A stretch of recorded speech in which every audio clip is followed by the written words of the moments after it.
morning, buenos dias, bonjour, bon dia. This is Mr. Booker, and we're going to get back to reading Ghost Boys by Jewell Parker Rhodes. But before we get to the reading, remember you have to wash your hands, and wipe away the germs, So what I need for all of you to do is either put your electronic device on pause, or you could bring it with you to the sink and grab some soap. Mr. Booker is going to lean over here to his right-hand side, put a little sanitizer in my hands, and then we can begin singing ABCs together. Here we go.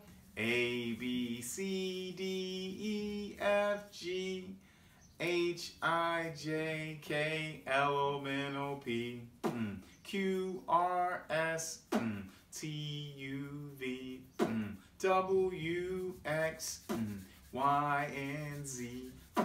Now I know my ABCs. Next time, won't you sing with me? So I'm really excited about getting to this great book today. So remember, reading helps you grow. Reading helps you grow. So the chapter we're getting to read today is listening. And this week, everyone, we're going to finish this book, Ghost Boys by Jewell Parker Rhodes. Let's go. What happened to you? What went down? Me and Emmett are alone. Ghost Boys have disappeared, like they know it's time for Emmett's tale. Neighbors are asleep. The moon shines. Moths flit. It's garbage day tomorrow. Rats dig inside pails, eat through plastic bags. My neighbors poor, segregated, until I started wondering. I didn't know how much I was living in a danger zone. But why did cops fear me? Are you ready to hear? I nod. Emmett sighs. Let's go to my home. 2 shakes. We are there. A 2-story brick house with squat, deep steps, and an awning to keep rain off the landing. West Woodlawn. My mother and I lived on the top floor. His apartment isn't far from where my family lives. Has our neighborhood always been poor? Emmett speaks slowly. My great uncle, Moses Wright, and his wife, Elizabeth, lived in Money, Mississippi. My cousins, Curtis and Wheeler, and I begged to visit them. We wanted to play with Simon and Robert and Maurice. 6 boys, almost enough to field a team. Plus, Maurice said he'll take us fishing. 4 rivers passed near his home, and there were 7 deep lakes. Can you imagine? I wanted to see all that water. My uncle was a sharecropper, but he lived in the nicest tenant house on Frederick Plantation. It was a rundown shack with a tin roof, but it had 2 bedrooms in the front and 2 in the back. Me and my cousins slept in blue metal beds and shared boxes for our clothes. Happy we didn't mind. Dirt poor people. Mother used to say, that's why I left Mississippi, because I didn't want to be a sharecropper picking cotton. Dirt poor, Emmett repeats. A stinky outhouse, a icebox, and real ice. Not electricity. Too cool food, but I love being with my Mississippi cousins. They roamed. In Chicago, Mother never let me roam. Emmett's head falls back. I think he's looking at the sky, but he isn't. His eyes are closed. A shudder shakes him. He looks at the ground, then back at me. His eyes widening pools. Put me in like I'm going to drown. After an overnight train ride, I arrived in Mississippi. August 21st, August 28th, I died. I'm not on the outside anymore. I'm inside. I'm in an old-time black and white movie. Emmett's telling his story by making me feel, standing on the roadside. I watch Emmett alive again, living in the old world. Oak trees arch, cypress leaves hang, Grass is knee-high, crows soar and screech, woodpeckers peck, squirrels scamper. Emmett and his cousins play. The air is hot, hotter than Chicago. And though I can't feel it, I can see wet in the air. Sweat cloaks everybody. Emmett wears his rimmed hat. He still looks like a chipmunk, but not with skin. Plump and fresh. Emmett's laughing, his shoulders brushing against Maurice's. He likes Maurice best. He's the oldest, the big brother. They wrestle half serious. Come on, Simon, shouts. Everybody runs, kicking up dust, stumbling over rocks, running through the forest. The cousins run to the river. Emmett's hat falls. I try to shout, Emmett, your hat. Wheeler points at Simon. He's the youngest, littlest. Emmett nods.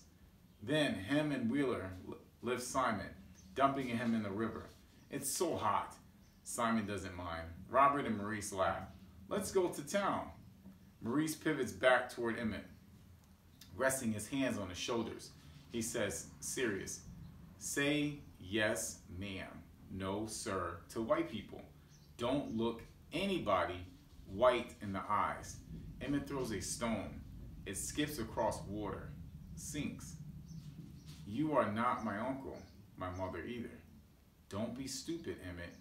This is Mississippi. I know it's Mississippi. Sidestep if white people are walking on the same street. Step into the road if you have to. Let white people pass first. Emmett wipes sweat from his forehead, muttering, not afraid of white people. No one but me hears.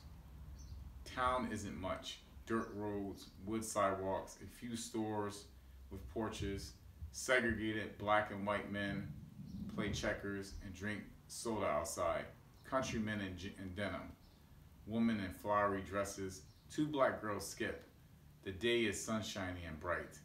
The biggest store is Bryant's Grocery and Meat Market, Maurice says. The Bryants sell mostly to blacks. White folks drive to Greenwood. They got much better stores. Bryant has bubblegum, asks Emmett. Be careful. Don't say nothing, piped Simon, his clothes still wet. Scornful, Emmett boasts. Life's different in Chicago. I talk with white people all the time. No, you don't, scolds Simon. I do. I'll show you. He heads toward the store. Don't, says Simon.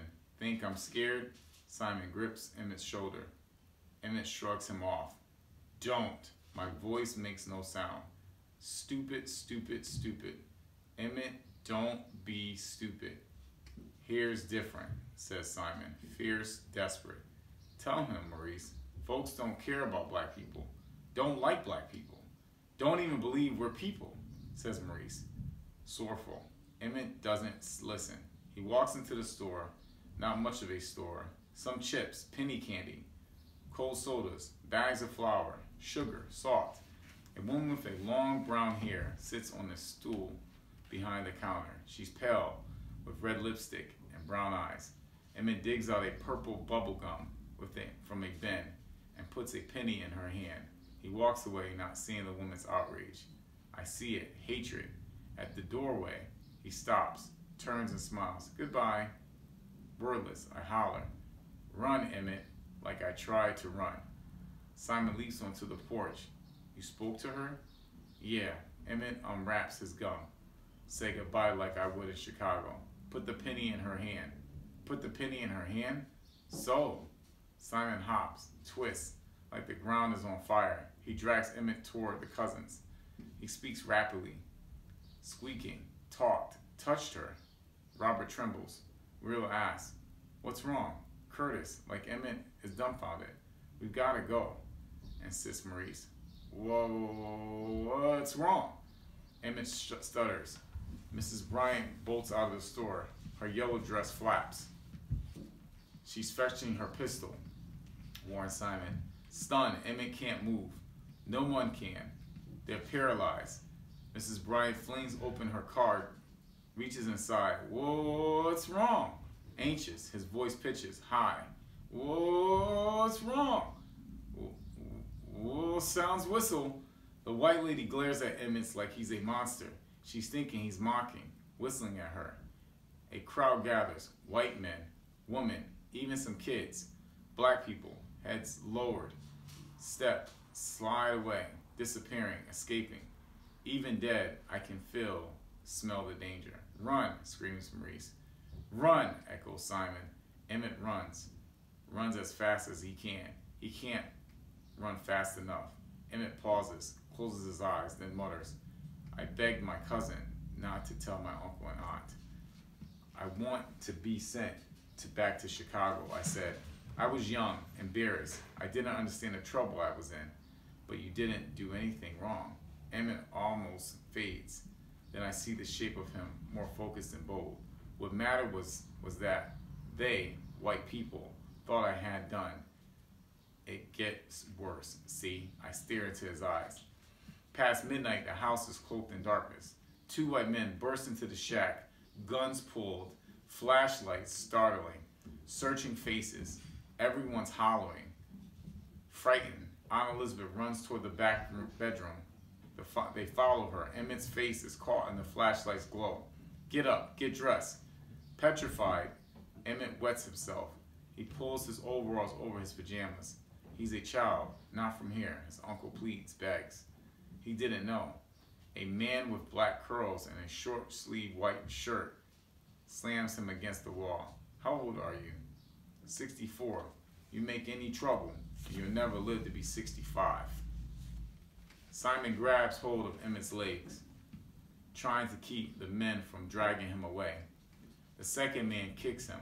Simon Wells clutches his stomach. Wheeler holds his brother. Emmett screams, Mama, Mama! His uncle and cousins are shouting, begging, pleading on the porch. Emmett's pushed into a truck's cab. He's caught between two men. One drives, one keeps punching Emmett. Teach you. I'm going to teach you. Bam! You talk sassy? Bam! Nobody disrespects my wife. Bam! Bam! Emmett's face swells. I don't want to see this. I pull back. How many times has Emmett shared his tale? Hundreds, thousands. I inhale deep, staring into his eyes.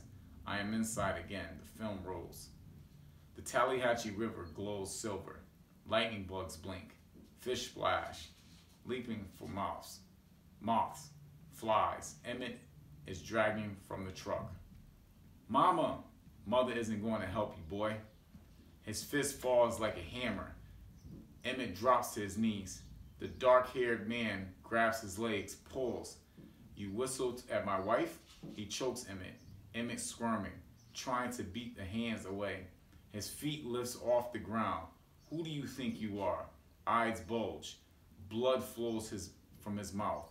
He's thrown to the ground. I can't look. I can't help it. But look, a gun. Emmett isn't moving. Seeing his body on the ground, I see myself. The husband fires the gun. Sparks fly. Emmett's spirit rises. With barbed wire, the men lash Emmett's body to a large wheel. They drag, shove the wheel into the river, watch it sink. Blood stains the riverbank. Emmett's hat rests. Amazingly, it's clean. Off to the side, brim up. I'm sorry, Emmett. Really sorry. Ghost boys reappear, hovering, studying Emmett's face and mine. For all of us, says Emmett, waving his hand outward.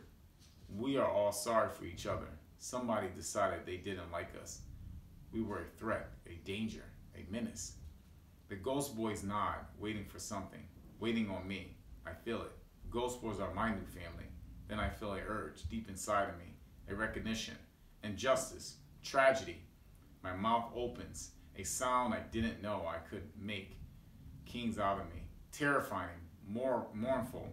Only the dead hear it. My well rises and falls, rises and falls. Emmett's spirit blends with mine. Merging, we cry, not fear. I died too young, too soon. Ghost boys scream, holler, echo. Not fear, died too young, too soon. We exhaust ourselves. The real world sleeps. Maybe somewhere someone sings Amazing Grace. Is Kim dreaming? Is Grandma muttering in her sleep? What about my parents? All the parents of murdered boys. Do they rest quiet? Did Emmett's mom ever rest? Is she dead now? One by one, two by two, in small clusters, my ghost crew roams. Emmett murmurs, bear witness. What's the mean? What's that mean? Everyone needs their story heard, felt. We honor each other, connect across time. Dumbstruck, I watch Emmett wonder, zigzag down the middle of the street. I wait and wait and wait until the sun rises, until the neighborhood stares. I feel like I'm 100 years old. I feel like I've just woken up. I feel like I'm 100 years old. I feel like I just woken up. Emmett Till just told his story to Jerome. And Jerome could feel the pain.